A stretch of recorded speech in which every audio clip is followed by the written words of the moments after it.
Le doute est une stratégie essentielle pour l'être humain, car il lui permet d'exprimer son intelligence et sa conscience. Il est nécessaire de se poser des questions, car cela indique une connexion avec un ajusteur de pensée et une pensée en action. Lorsque l'individu doute, son ajusteur de pensée peut se déconnecter du canal réincarnationnel et accéder à des régions où il y a peu d'informations et plus de calme. Cela peut entraîner des peurs pour l'ego, qui cherche à combler les lacunes créées par cette déconnexion.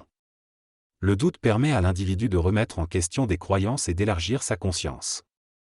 Il peut mener à une décollectivisation et à une individualisation plus profonde, où l'individu se remet également en question. Le doute est donc un critère important pour une conscience évoluée. Lorsque l'individu n'est plus collectivisé, il cherche à être individualisé au sein d'une collectivité. Il peut alors se tourner vers un livre sacré comme la Bible et l'interpréter à sa façon. Cependant, il garde encore des doutes sur les choses construites par la collectivité, mais pas sur la collectivité elle-même.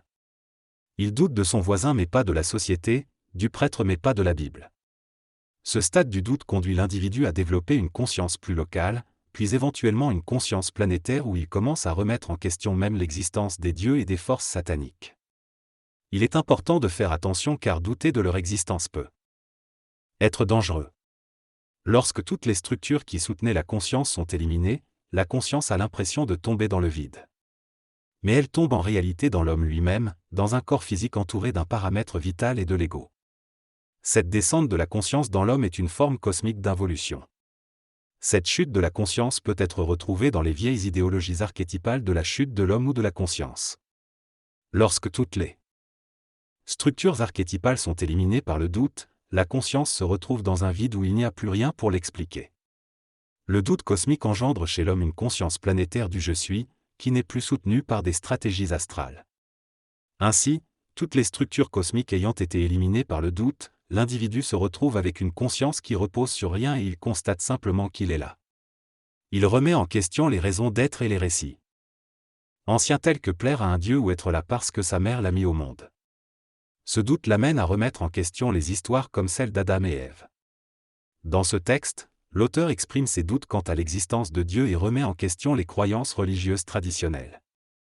Il souligne que le doute planétaire conduit l'être humain à se retrouver face à lui-même, sans base solide sur laquelle s'appuyer. L'humanité cherche alors à créer de nouvelles croyances et concepts pour combler cette absence de certitude. Cependant, l'auteur souligne que ces nouveautés ne sont souvent que des transformations de vieilles idées, du maquillage sur des concepts déjà existants. L'auteur mentionne également la tendance à substituer les dieux par des extraterrestres, soulignant que les croyances en des êtres venus de l'extérieur ne sont pas nouvelles dans l'évolution de la conscience humaine. Lorsque l'individu atteint un doute total, il remet en question la raison de sa vie, de la réincarnation et même l'intelligence de la vie et de la création. Ce doute cosmique pousse l'être humain à remettre en question continuellement ses propres croyances et à reconstruire une base de conscience qui se désagrège constamment. L'auteur décrit ce processus comme souffrant mais nécessaire pour progresser et avancer. L'auteur explique que le doute cosmique engendre un feu intérieur chez l'humain, qui peut créer une instabilité psychologique. Cependant, s'il est suffisamment solide, physiquement et patient, il pourra observer, vivre et attendre. L'auteur parle également de la destruction et de la reconstruction de différentes formes de pensée au fil du temps, ainsi que de l'idée que l'humanité pourrait un jour atteindre un plateau dans son évolution. L'auteur souligne que le doute s'attaque uniquement à la mémoire, mais pas à la réalité ou au neuf.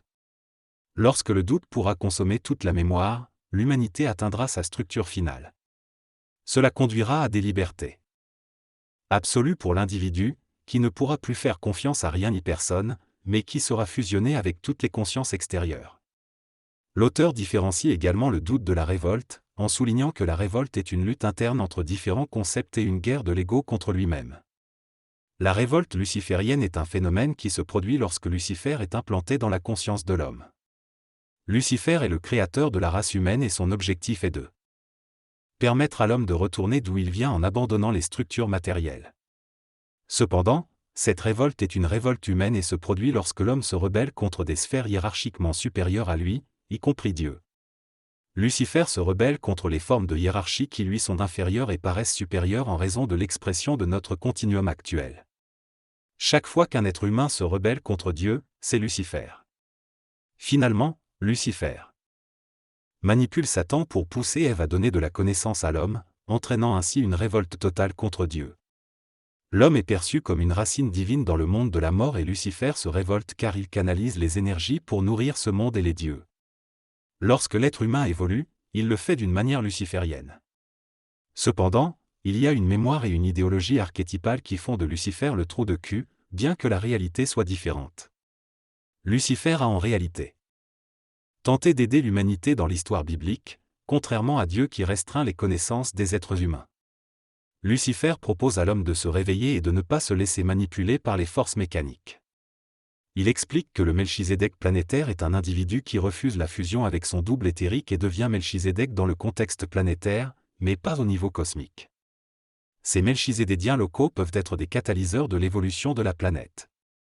En refusant la fusion, ils deviennent des agents libres, capables de choisir leur propre façon d'utiliser leur intelligence. Cela peut causer des conflits et des bouleversements, car ils ne sont plus régis par les forces astrales et archangéliques.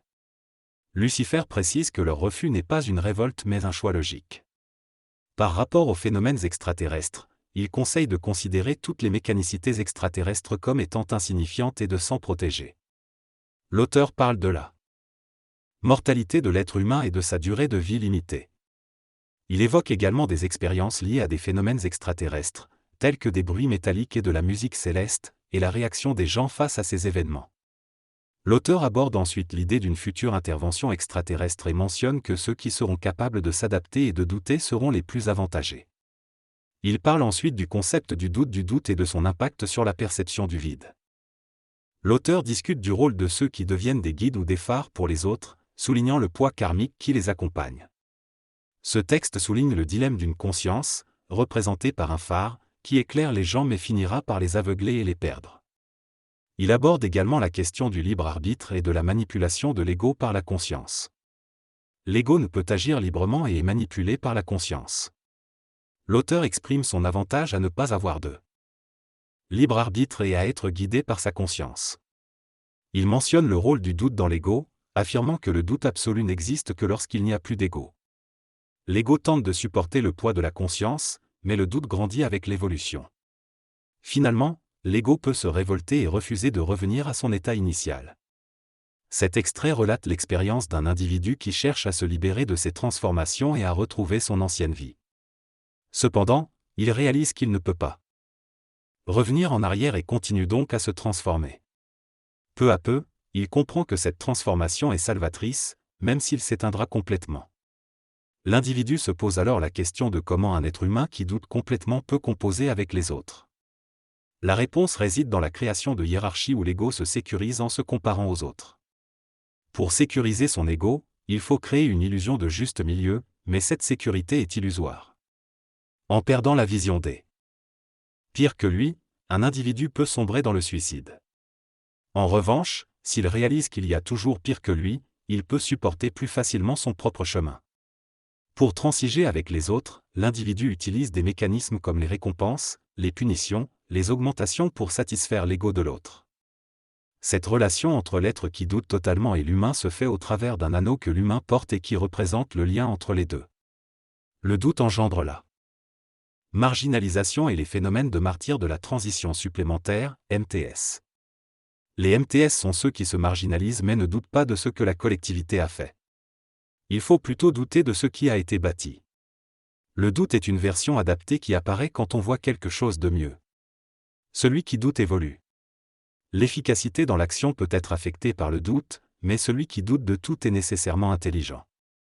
Parfois, pour arriver à transiger avec d'autres individus, il faut donner des poissons ou des carottes à son ego. Il faut donc faire la séparation en soi. Selon cet extrait, l'âme humaine est perçue comme un intrus dans le corps, alimenté par un virus qui usurpe l'énergie créatrice de l'intelligence. Ce virus ralentit l'évolution du corps en prenant une partie de l'énergie qui lui est destinée. Le virus est décrit comme une planification astrale reliée au monde de la mort, cultivant la mémoire en répétant les mêmes habitudes et traditions. L'ego, contrôlé par ce virus, dialogue avec les ennemis de l'évolution et doit être détruit pour permettre la transition vers une évolution plus rapide. Le doute est considéré comme une mécanicité astrale et une résistance à la transformation. Au niveau supérieur de conscience, tels que supramental et bouddhique, il n'y aurait pas de doute. Lorsqu'une personne n'a plus d'ego, elle n'a pas de doute.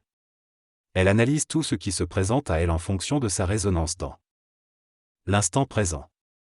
Elle ne se soucie pas de la mémoire ou du doute. L'humain, lui, garde en mémoire ce qu'il a vécu et peut douter de la valeur de ses actions. Cependant, il ne faut pas fonctionner avec le doute, car cela peut entraîner la souffrance. Manipuler les personnes doutant peut être nécessaire pour atteindre un objectif, mais cela peut engendrer du karma négatif si le projet échoue. La manipulation ne doit pas être utilisée dans une approche d'évolution intelligente. Il faut plutôt informer les individus et les laisser prendre leurs décisions, même s'ils doutent. Ainsi, le doute et le sens critique sont différents, il ne faut pas douter, mais être capable de critiquer de manière constructive dans une collaboration. Le texte souligne l'importance du doute dans le processus d'évolution. Il explique que le doute peut être évolutif car il indique une remise en question et une recherche de nouvelles perspectives. Cependant, il met en garde contre le fait de douter constamment. Car cela peut indiquer un manque de préparation ou de confiance en soi. Il souligne également que le doute peut parfois être paradoxal, car il peut mener à la témérité si l'on doute de soi-même plutôt que des choses. Il précise qu'il est préférable de ne pas s'engager dans quelque chose si l'on doute, mais qu'il est possible de prendre des risques calculés si l'on se sent prêt et convaincu. Le texte souligne également la nécessité d'évoluer individuellement, mais met en garde contre le fait de travailler avec des personnes qui doutent fréquemment, car cela peut nuire à la productivité et à la progression. Finalement, le texte mentionne que l'évolution peut conduire à une diminution du doute dans certaines sphères, mais pas dans toutes, et que travailler avec des individus en constante évolution peut être risqué. Dans ce texte, l'auteur parle de l'importance de ne pas hésiter dans nos actions et prises de décision. Il raconte une expérience avec une personne qui hésitait à accepter son aide dans le domaine immobilier. L'auteur lui a offert une somme d'argent importante, mais cette personne a hésité pendant une semaine, avant de se faire de nouveau solliciter par quelqu'un d'autre. L'auteur a finalement décidé de ne plus avoir besoin de cette personne. L'auteur souligne que le doute est une étape à passer dans l'évolution personnelle. Ainsi, il exprime que les gens sont prêts à évoluer seulement quand ils le sont réellement, et que chacun évolue à son propre rythme. L'auteur mentionne également que l'ego est souvent pris au piège dans nos réactions émotionnelles face aux difficultés, mais que c'est la façon dont nous nous en sortons qui est importante, et non la situation elle-même. Il partage une expérience personnelle où ses amis ont volé tous ses biens, mais il a réussi à en tirer une leçon positive et à repartir à zéro.